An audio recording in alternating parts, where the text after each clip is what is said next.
नमस्कार, बहुत बहुत स्वागत है आप सभी का। मैं हूं आपके साथ प्रगति शर्मा और आप देख रहे हैं न्यूज का एक्सरे न्यूज।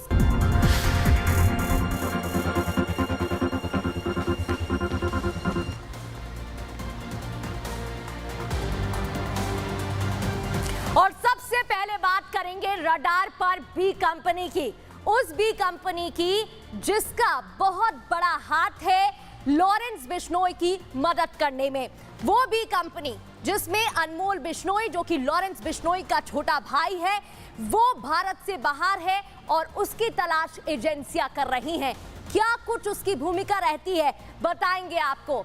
दर्शकों, सलमान खान को जान से मारने की धमकी देने वाला है लॉरेंस बिश्नोई, जिसको आप जानते हैं गुजरात की जेल में बंद एक कुख्यात गैंगस्टर है। लॉरेंस तो जेल में बंद है, लेकिन अपनी गैंग के जरिए वो अपराध की दुनिया में एक्टिव है, सक्रिय है। जेल से बैठकर वो कई कांड करवाता है और इसमें सबसे बड़ा रोल प्ले करने वाला इंसान लॉरेंस का भाई है अनमोल बिश्नोई, जिसकी मैं बात कर रही हूं। और आज इसी पर एक्सरे करेंगे, बताएंगे कि किस तरीके से एग्जीक्यूशन होता है। यानी छोटा डॉन जो विदेशी धरती से भारत में वारदातें करवाता है, अब उस पर शिकंजा कसने जा रहा है, क्योंकि एजेंसियों ने तय कर लिया है कि अनमोल बिश्नोई को पकड़ना होगा ताकि लॉरेंस की बी कंपनी के अपराधों पर लगाम लगाई जा सके और ये जो अपराध है वो रुक सके। इसके लिए लगातार अब कोशिश की जा रही है। आगे बढ़ते हुए मैं आपको बता दूं कि अनमोल बिश्नोई का हाथ किन कामों में रहा है और कौन से वो अपराध हैं जो लगातार सामने आते रहे हैं, बताते हैं आपको और बताएंगे कि किस तरीके से अनमोल बिश्नोई का हाथ रहा भारतीय एजेंसियों के रडार पर, वो क्यों है। दरअसल शिकंजे में है छोटा डॉन जिसका नाम है अनमोल बिश्नोई। भारतीय एजेंसियों के रडार पर है अनमोल बिश्नोई। लॉरेंस के गैंगस्टर भाई अनमोल की धरपकड़ अब शुरू हो गई है, जिससे कि पूरी तरीके से गेम बंद कर दिया जाए। अनमोल को अमेरिका से भारत लाने की तैयारी की जा रही है। प्रत्यर्पण के लिए मुंबई पुलिस ने अब तैयारी भी शुरू कर दी है और मुंबई पुलिस एक्टिव मोड पे है। पुलिस ने विशेष अदालत का दरवाजा खटखटाया है और अनमोल को लाने के लिए अदालत में अर्जी भी दे दी गई है। इसके लिए तैयारी ऑन ग्राउंड शुरू हो गई है। कुछ अदालती दस्तावेजों का अब इंतजार किया जा रहा है, जिसके बाद आगे की जो औपचारिक फॉर्मेलिटीज हैं वो पूरी होंगी, जिसके बाद केंद्र सरकार को प्रत्यर्पण के लिए प्रस्ताव भी भेजा जाएगा और फॉर्मेलिटीज पूरी करने के बाद अनमोल बिश्नोई को भारत लाया जाएगा और उस पर भी कार्रवाई की जाएगी, क्योंकि ये गेम पूरी तरीके से एजेंसियां और सरकार प्रशासन अब बंद करने की तैयारी में है। यानी मुंबई पुलिस अपने लेवल पर हर तैयारी करके बैठी है, बस इंतजार है केंद्र के पास प्रस्ताव भेजने का और सारी फॉर्मेलिटीज पूरी होने के बाद वो भी कर दिया जाएगा। घर मोहर लगने की है, देर मोहर लगने की है और उसके बाद फिर वो भी काम हो जाएगा। सरकार ओके कर देगी, पुलिस के प्रस्ताव पर एजेंसी अपना काम तेज कर देंगी। लेकिन ये कैसे होगा और इसमें कितना वक्त लगेगा, जानने के लिए सबसे पहले आपको ये रिपोर्ट दिखाते हैं।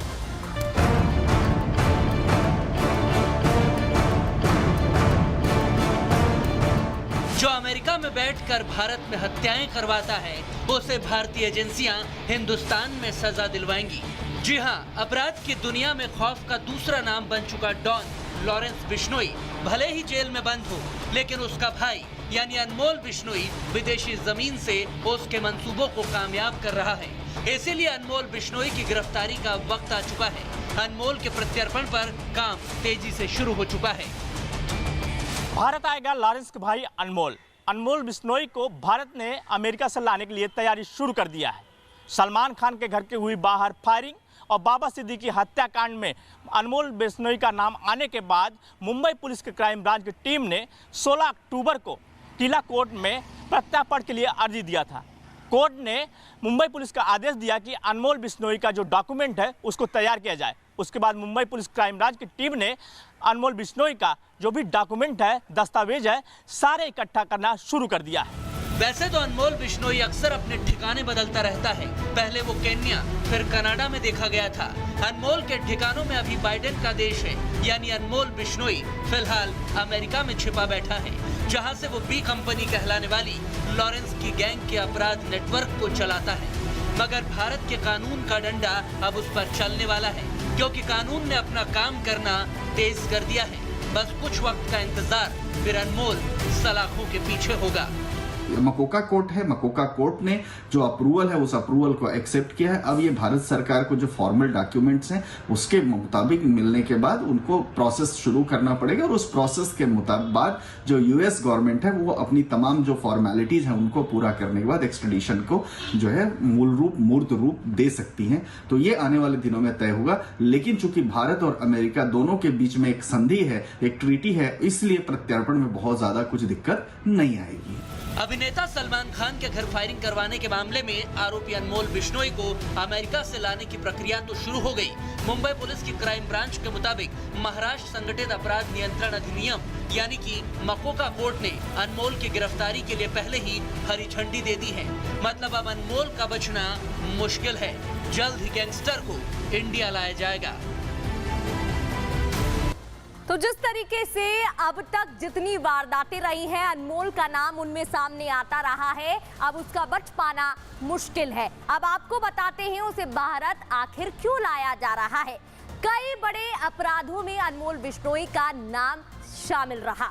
सलमान खान के घर फायरिंग का भी आरोपी है अनमोल बिश्नोई। सलमान के घर 14 अप्रैल को फायरिंग की गई थी। बाइक सवार 2 आरोपियों ने गोली चलाई थी। फायरिंग की जिम्मेदारी लॉरेंस गैंग ने ही ली थी और गैंगस्टर अनमोल बिश्नोई ने पोस्ट कर इसे शेयर किया था। क्या लिखा था? लिखा था आगे भी सलमान पर हमला हो सकता है, चेतावनी दी थी। अनमोल पर एनआईए का 10 लाख का इनाम घोषित है। मकोका कोर्ट से उसके खिलाफ गैर जमानती वारंट, विदेश में तलाशी के लिए रेड कॉर्नर नोटिस भी जारी है और पकड़े जाने पर सलमान केस में पूछताछ तेज हो जाएगी, इसलिए उसका भारत लाना जरूरी है। अनमोल का पकड़ा जाना सलमान खान की जान के लिए बहुत जरूरी है दर्शकों, क्योंकि काला हिरण केस में सलमान खान से बिश्नोई समाज नाराज है और इसीलिए बदला लेने के लिए लॉरेंस ने सलमान खान को धमकाया और अभिनेता के करीबियों को भी टारगेट किया। तो पुलिस भी अलर्ट मोड पर है। अब सलमान खान को सरकार ने वाई कैटेगरी की सुरक्षा दी है, यानी उनके साथ 11 जवान हमेशा तैनात रहते हैं। इसमें 1 या 2 कमांडो और 2 पीएसओ भी शामिल हैं, जो हमने आपको बताया था। सलमान खान की गाड़ी के आगे और पीछे एस्कॉर्ट करने के लिए 2 गाड़ियां हमेशा रहती हैं। इसके साथ साथ सलमान खान की गाड़ी भी पूरी तरह बुलेट प्रूफ है। इसीलिए तो सलमान तक लॉरेंस गैंग का कोई शूटर नहीं पहुंच पा रहा है। मुंबई पुलिस लगातार निगरानी में है, उस सुरक्षा कवच को भेद नहीं पा रहा है, लेकिन धमकी पर धमकी दी जा रही है और ये जो सिलसिला है वो लगातार जारी है, जिसे हल्के में नहीं लिया जा सकता है और इसी वजह से लगातार अब तलाश भी की जा रही है। दरअसल मुंबई पुलिस अब अलर्ट मोड पर है दर्शकों। जिस तरीके से धमकियों का सिलसिला लगातार देखने को मिल रहा है, उसको हल्के में नहीं लिया जा सकता। अब आपको बताते हैं, सलमान खान को लगातार धमकियां मिली हैं, जो कि बिल्कुल छोटी बात नहीं है। अब समझिएगा, सलमान खान को 6 से 7 बार धमकियां दी जा चुकी हैं। इतना ही नहीं, पिता सलीम खान को और पुलिस को भी धमकी मिली थी, जिसके बाद सलीम खान का बयान भी सामने आया था। हाल में 2 बार मुंबई को व्हाट्सएप मैसेज भी भेजा गया, यानी कि 1-2 बार की बात नहीं है। लिखा कि 2 करोड़ दो वरना सलमान को मार दूंगा। इतना ही नहीं, जून 2022 में सलीम खान को एक लेटर मिला था, एक चिट्ठी लिखी गई थी, जिसमें भी धमकी दी गई थी। लिखा था कि तेरा वही हाल किया जाएगा जो सिद्धू मूसेवाला का किया गया था, वही बड़े सिंगर का जिसका कत्ल कर दिया गया था, और उसके पीछे भी लॉरेंस बिश्नोई का ही हाथ था। और ऑफिशियल आईडी पर 3 ईमेल भी भेजकर धमकी दी जा चुकी हैं। धमकियों के पीछे लॉरेंस गैंग का ही हाथ है, लॉरेंस गैंग के ही गुर्गे हैं और लॉरेंस ही है, ये लगातार बताया जा रहा है। लॉरेंस जेल में है और अनमोल गैंग का एक्टिव है।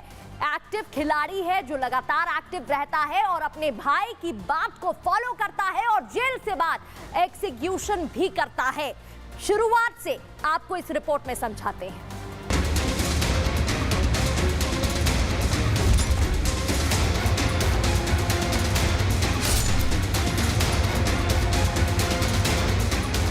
लॉरेंस की तरह ही अनमोल बिश्नोई भी बड़ा गैंगस्टर है। गैंग को चलाने और अपराधों को अंजाम देने का तरीका अनमोल का भी बेहद शार्प है। अपने बड़े भाई की तरह जुर्म की दुनिया में एक्टिव है और सबसे जरूरी ये है कि लॉरेंस भले ही जेल में बंद हो, लेकिन उसके गैंग को कंट्रोल करने के लिए अनमोल बिश्नोई पर शिकंजा कसना जरूरी है। अनमोल बिश्नोई वांटेड क्रिमिनल है, गैंगस्टर है। एनआईए ने भी 10 लाख रुपए का इनाम अनमोल बिश्नोई पर जारी कर दिया था। सलमान खान के घर पर फायरिंग का मामला हो, बाबा सिद्दीकी की हत्या मामले में शूटर से बातचीत करने का मामला हो और इसके अलावा कई और मामलों में भी अनमोल बिश्नोई भारत में वांटेड है। और अब मुंबई क्राइम ब्रांच ने किला कोर्ट में अर्जी दाखिल कर दी है, जिसमें अनमोल बिश्नोई के प्रत्यार्पण को लेकर जो प्रोसेस है वो अब शुरू किया जाएगा। बिश्नोई गैंग का ऑपरेटर लॉरेंस का छोटा भाई अनमोल बिश्नोई गोल्डी बराड़ और रोहित गोदारा काला चठेड़ी के साथ मिलकर बिश्नोई गैंग को चलाता है। पुलिस कई सालों से अनमोल बिश्नोई की तलाश में जुटी है, लेकिन अब अमेरिकी एजेंसियों ने अनमोल का ठिकाना बता दिया है। तो मुंबई पुलिस भी फुल एक्शन मोड में है, लेकिन लड़ाई इतनी आसान भी नहीं है। जैसे कि इसका भाई है अनमोल बिश्नोई, उसका नाम सलमान खान के रेजिडेंस पे जो शूट आउट हुआ था उसमें आ रहा है। मुंबई पुलिस, जैसा कि मीडिया रिपोर्ट्स बताती है, एक्स्ट्राडिशन की प्रोसेस शुरू कर दी है। उसको चाहिए कि उसको जल्दी प्रोसेस शुरू करें, उसको परस्यू भी करें और इंडिया लाके उसका प्रॉपरली इन्वेस्टिगेशन करके और ट्रायल में भेजें कोर्ट में। अनमोल उर्फ भानु बिश्नोई फर्जी पासपोर्ट बनाकर भारत से भाग गया था। पिछले साल उसे केन्या और कनाडा में भी देखा गया था। अभी उसका आईपी एड्रेस पुर्तगाल का है, लेकिन उसकी ताजा लोकेशन अमेरिका में मिली है। अनमोल बिश्नोई अमेरिका में बैठकर ही लगातार अपने गुर्गों के संपर्क में रहता है, पूरा गैंग पर कंट्रोल रखता है। वहीं गुजरात की साबरमती जेल में बंद लॉरेंस बिश्नोई को सब कुछ रिपोर्ट करता है।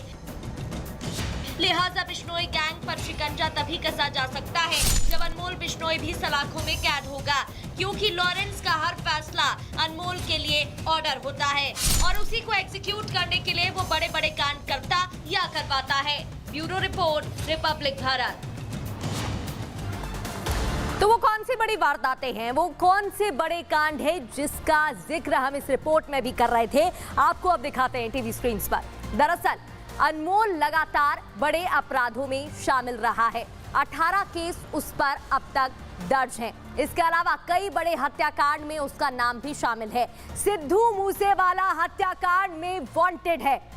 शूटआउट में चले हथियार सप्लाई किए थे। बाबा सिद्दीकी मर्डर में भी वो आरोपी है। हत्या में इस्तेमाल पिस्टल की सप्लाई का शक भी उसी पर है। दर्शकों, लॉरेंस के ऑर्डर को वही अंजाम दिलाता है। सलमान के घर पर फायरिंग भी उसने कराई। हाई प्रोफाइल केस की वजह से वो रडार पर लगातार है। अब एजेंसियों की शिकंजे पर भी है और अब एजेंसियों के शिकंजे से वो बच नहीं पाएगा। तो लगातार हमने आपको बताया किस तरीके से अनमोल एजेंसियों के रडार पर है और अब वो बच नहीं पाएगा। आगे बढ़ते हुए अब बात करेंगे फारूक अब्दुल्ला की, नेशनल कॉन्फ्रेंस के अध्यक्ष की, जिन्होंने एक विवादित बयान दिया है। आतंकी हमले बढ़ते जा रहे हैं जब से जम्मू कश्मीर में एनसी सरकार का गठन हुआ है और इसी को लेकर फारूक अब्दुल्ला ने एक बयान दिया है। क्या कुछ कहा आपको बताएंगे। उनके बयान के बाद अब सियासत गर्मा रही है। बयान तो दिया, साथ ही ऐसा दावा किया जिसके बाद कई सवाल खड़े हो रहे हैं। अपनी ही एजेंसियों पर शक। दर्शकों, शिकंजा सिर्फ गैंगस्टर पर ही कसना जरूरी नहीं है, बल्कि आतंकियों को भी उनकी औकात दिखानी जरूरी है। जम्मू कश्मीर में बढ़ती आतंकी घटनाओं पर लगाम लगाना जरूरी है और ये काम भारतीय फौज बखूबी करती है। घाटी में सेना ताबड़तोड़ एनकाउंटर कर रही है। आतंक के अड्डों को ध्वस्त कर दहशत गर्दों को उनके अंजाम तक पहुंचाती है। लेकिन कोई है जिसे ये रास नहीं आ रहा। वो आतंकी हमलों को साजिश करार दे रहा है, एजेंसियों पर ठीकरा फोड़ रहा है। वो कौन है आप भी जानते हैं। फारूक अब्दुल्ला ने इस बार कुछ ऐसा कह दिया जिसके बाद अब कहेंगे बस करो बहुत हो गया। ये मैं इसलिए कह रही हूं क्योंकि उन्होंने ऐसा ही बयान दिया है। आज इस पर एक्सरे भी करेंगे और आपको बता दें पाक परस्त मानसिकता का पूरा एक्सरे होगा, लेकिन आपको तस्वीरें दिखाते हैं, वो बयान सुनवाएंगे। लेकिन पहले ये 3 तस्वीरें टीवी स्क्रीन पर आप देख रहे हैं, ये 3 वो हमले जो लगातार हाल ही में हुए हैं, चाहे बात श्रीनगर की हो। ये तस्वीरें आप देख रहे हैं, जम्मू कश्मीर में 36 घंटे के अंदर 3 एनकाउंटर हुए। तीनों ही एनकाउंटर की लोकेशन जम्मू कश्मीर पुलिस लगातार छानबीन में जुटी है। तीनों जगह सर्च ऑपरेशन चलाया जा रहा है।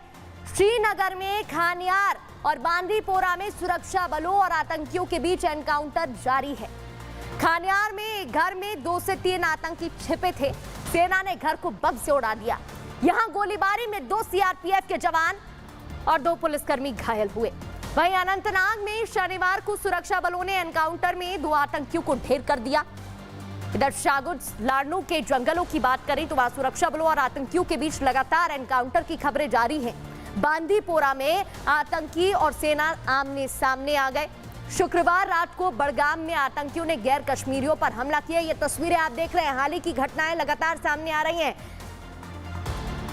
तो इसमें यूपी के 2 लोग घायल हुए हैं जिनका अस्पताल में इलाज भी चल रहा है। लगातार कश्मीरियों पर, हिंदू कश्मीरियों पर, गैर कश्मीरियों पर, वो लोग जो बाहर से आकर रह रहे हैं उन पर हमले हो रहे हैं।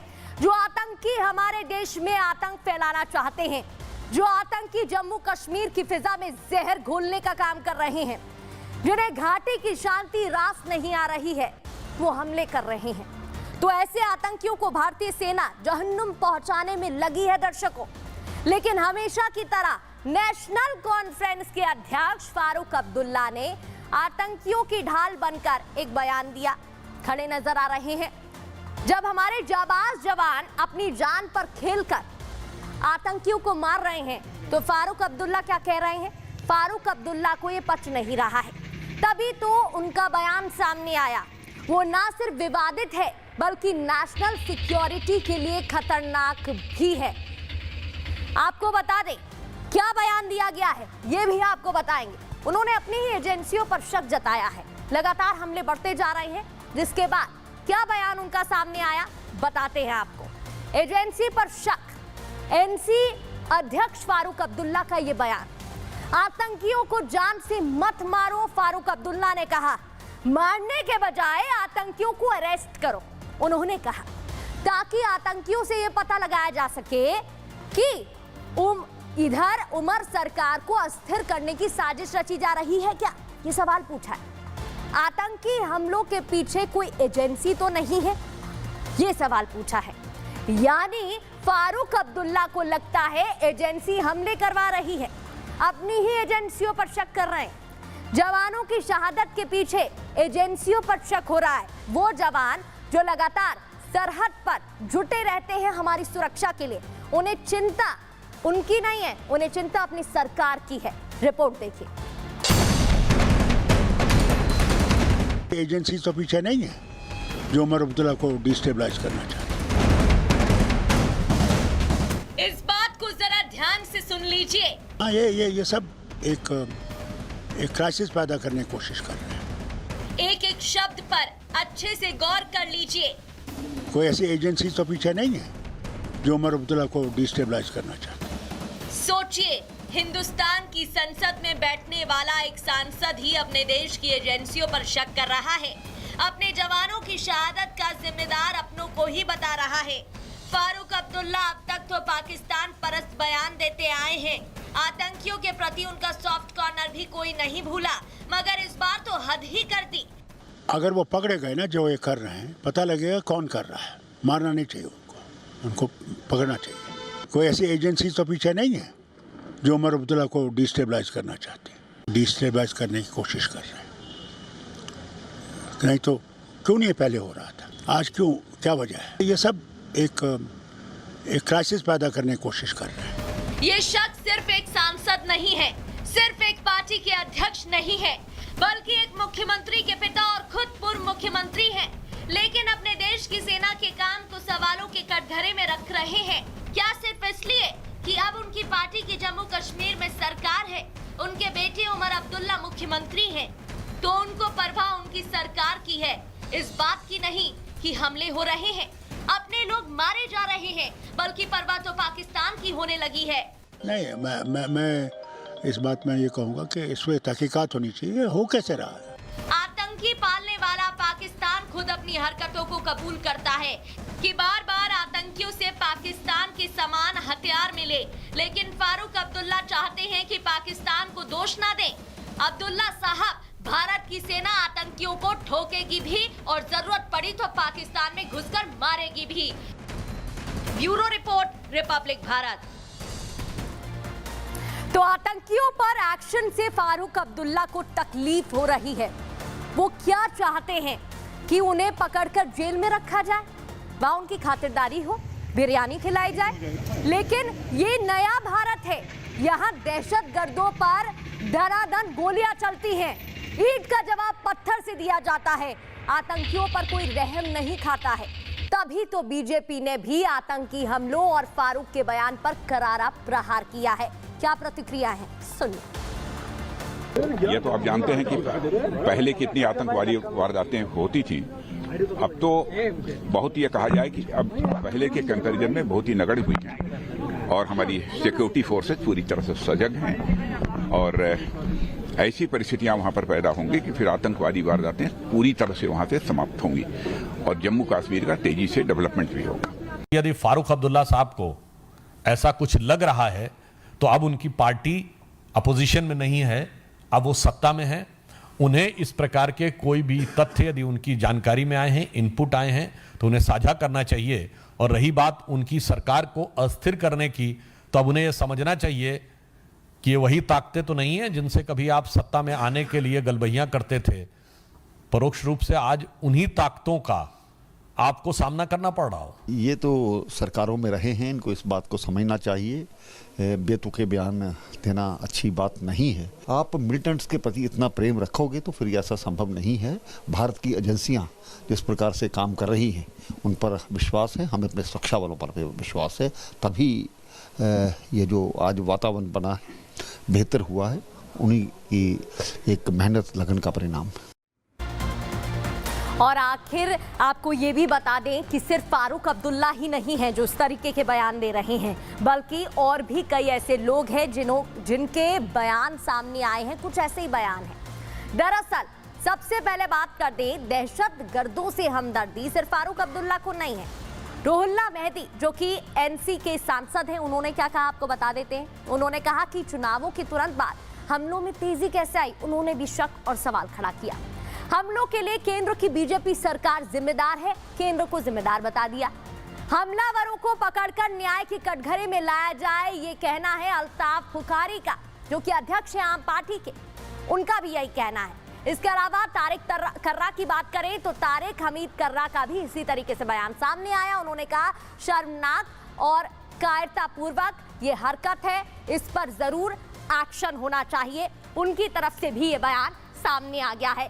कुल मिलाकर लगातार देखने को मिल रहा है कि जो आतंकी घटनाएं हैं, हमले हैं, वो बढ़ते जा रहे हैं और एक के बाद एक हमलों की खबर सामने आ रही है। तो एक्शन तो होगा ही और हो भी रहा है। याद है ना वो तस्वीरें जब भारतीय सेना ने आतंकियों के खिलाफ अखनूर में BMP-2 यानी आम भाषा में टैंक उतार दिए थे, जिसकी तस्वीरें आपकी भी स्क्रीन पर देख रहे हैं, जिससे आतंक के आका भी थर्रा गए थे और आतंकियों की भी जान हलक में आ गई थी। यानी कि जमीनी तौर पर भी, आसमान से भी, हर तरीके से आर्मी एक्शन मोड में है। हालांकि सेना को यह फैसला क्यों लेना पड़ा था, उसके पीछे की वजह है लगातार हो रहे हमले, जिसका जिक्र मैं बार बार कर रही हूं। और इन्हीं हमलों को विपक्षी नेता पिछले महीने ही बनी उमर सरकार से जोड़ रहे हैं। लेकिन आप जान लीजिए कि आखिर पिछले 15 दिनों में कैसे जम्मू कश्मीर में आतंकी वारदातें हुई हैं, ये भी आपको बता देते हैं। अगर पिछले 15 दिनों की बात करें तो सबसे पहले 1 नवंबर बांदीपोरा में सेना के शिविर पर आतंकी हमला होता है, सेना पर हमला कर दिया जाता है। 1 नवंबर ही बड़गांव में उत्तर प्रदेश के 2 मजदूरों को गोली मार दी जाती है। 2 मासूम, 2 निहत्थे जो काम कर रहे थे, उन पर गोली फायरिंग चलाई जाती है, फायरिंग कर दी जाती है।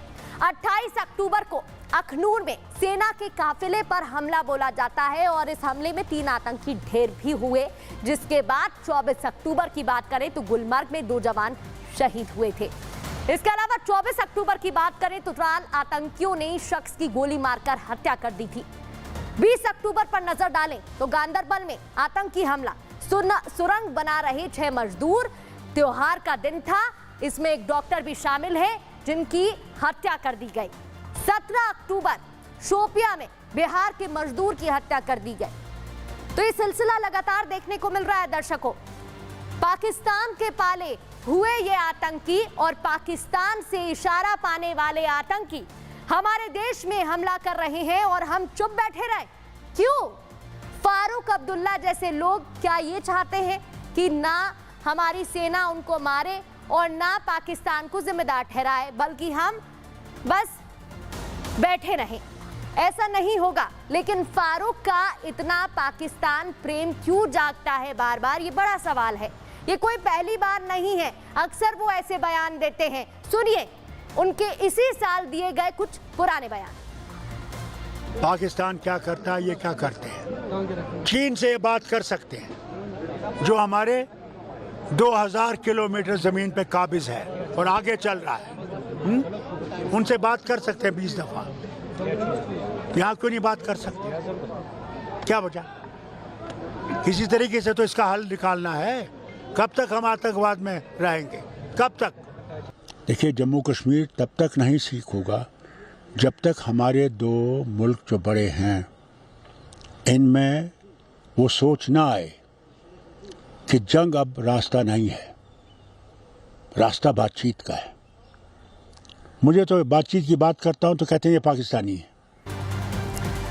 तो सुना आपने, पाकिस्तान प्रेम पुराना है और ऐसे बयान पहले भी सामने आ चुके हैं। अब इस पर हमारी खास रिपोर्ट देखिए।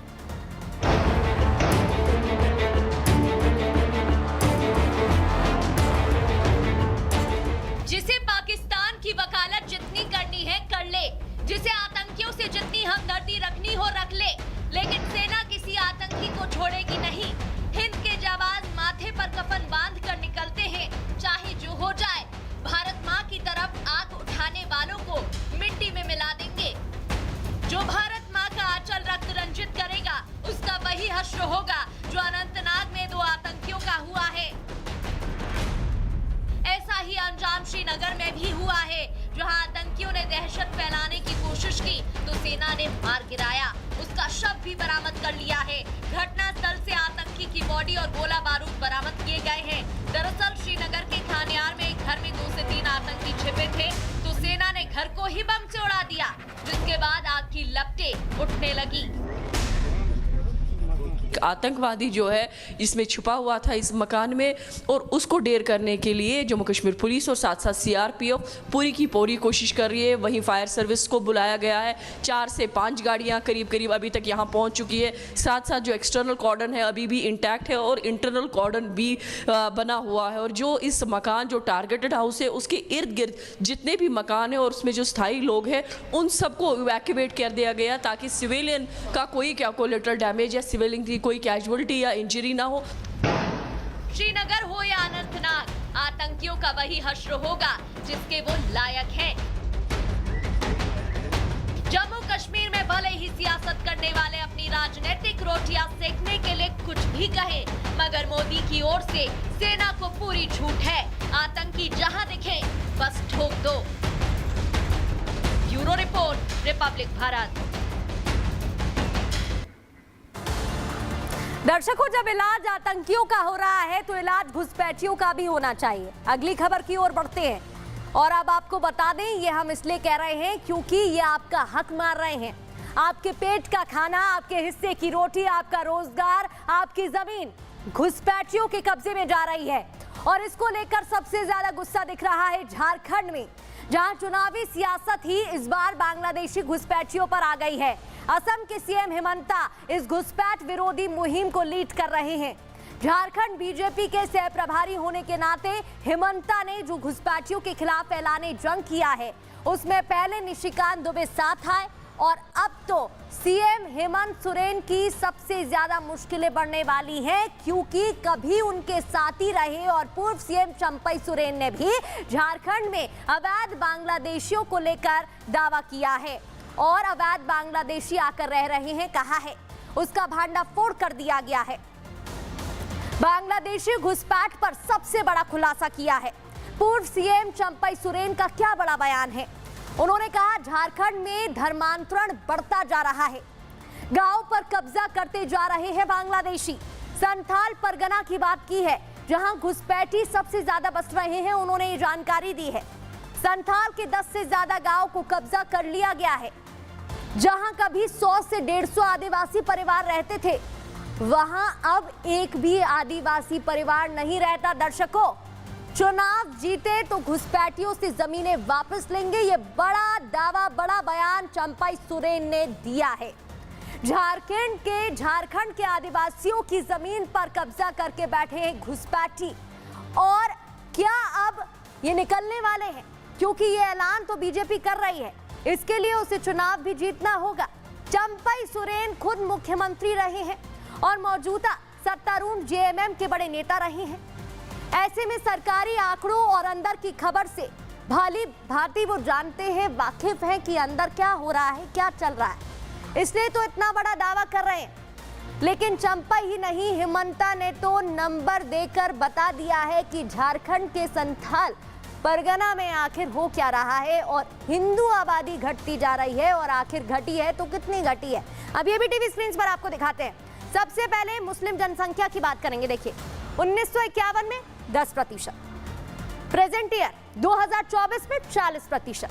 अब चलिए हिंदू जनसंख्या की बात करते हैं। 1951 में 90% और 2024 में 67%। अब आप अनुमान लगा सकते हैं दोनों में कितना अंतर है। अब क्या कुछ असम के मुख्यमंत्री ने कहा है, पहले आपको वो सुना। परगना में 1951 में संथाल परगना का कुल आबादी था 23 लाख। 23 लाख आबादी का 20 लाख आबादी हिंदू और आदिवासी थे, और उसमें उस समय संथाल परगना में खाली 2,19,000 मुसलमान थे। 2,19,000 मुसलमान का कितना बेटा बेटी हो सकता है, आप हिसाब लगाइए। आज संथाल परगना का हालत क्या है? संथाल परगना का हालत हिंदू 90% से घट के 67% हो चुका है, और मुसलमान 10% से बढ़ के आज मुसलमान का आबादी 40% का लगभग हो चुका है।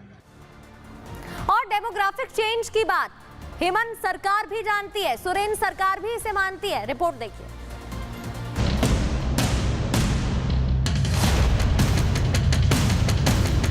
हाल ही में सोरेन सरकार का संकट बढ़ाने वाले एक चिट्ठी ने बीजेपी के दावे मजबूत कर घुसपैठियों की पोल खोल दी है। बीजेपी सांसद निशिकांत दुबे ने झारखंड की स्पेशल ब्रांच का एक अलर्ट करने वाला पिछले साल का पत्र पोस्ट किया है, जिसमें बकायदा लिखा है कि घुसपैठी आते हैं और मदरसों में ट्रेनिंग लेते हैं, उनके फर्जी दस्तावेज बनाए जाते हैं। इसी आधार पर बीजेपी सांसद निशिकांत दुबे ने दावा किया था कि झारखंड के बीजेपी सांसद का बड़ा दावा, संथाल परगना में 1951 में 9% मुस्लिम थे, अब 24%। इसमें 11% आबादी बांग्लादेशी घुसपैठियों की है। इस बूथ पर मुस्लिम वोट 120 से 130% तक बढ़ा है, यानी आबादी परिवर्तन इस चुनाव में एक बड़ा मुद्दा बन गया है, जिससे सोरेन घिर गए हैं। ये झारखंड की सरकार खुद इसको मान रही है। इसके बाद भी वोट बैंक की पॉलिटिक्स में आदिवासियों की संख्या घट जाए, आदिवासी मर जाएं, आदिवासी तुरहित हो जाए, इसके लिए ना कांग्रेस को मतलब है, ना झारखंड मुक्ति मोर्चा को मतलब है। और संथाल परगना एक ऐसे भयावह स्थिति में है कि जो ग्रेटर बांग्लादेश बनने की स्थिति है, वो संथाल परगना से उसकी शुरुआत हो रही है। आपकी तो 12-11 साल से हुकूमत है, कितने लोगों को आपने भेजा? शेख हसीना को दिल्ली के अंदर बड़ा मकान दे के रख रखा है, आप वापस कहाँ भेज रहे हैं? आप तो खुद पाल रहे हैं। सवाल ये है कि किसने बांग्लादेशियों को बसाया? क्या घुसपैठियों को इसलिए पनाह दी जा रही है ताकि उन्हें वोटर बनाया जा सके? सियासी हार जीत के लिए क्या सोरेन सरकार में देश की सुरक्षा से खिलवाड़ हो रहा है? अगर ऐसा है तो क्या जनता इस चुनाव में घुसपैठियों के रहनुमाओं को जवाब देगी? Bureau report, Republic Bharat. और इसी के साथ आज न्यूज का एक्सरे में